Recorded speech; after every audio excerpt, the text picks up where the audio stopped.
Hey, and what's up, guys? So in this video, I'm going to show you how to change your TikTok account to personal TikTok account.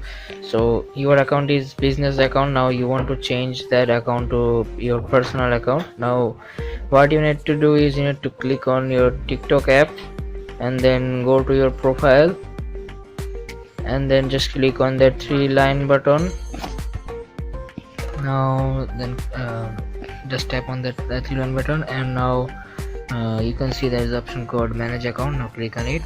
So give it some time to get load, and now you can see that option here is switch to personal account, and now just click on that switch to personal account option.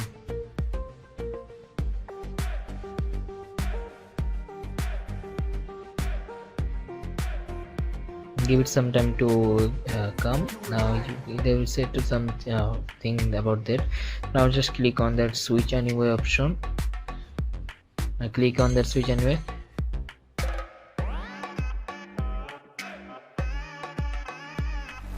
So that's how you change your business account to personal account. Thank you so much for watching, guys. I will see you in the next video.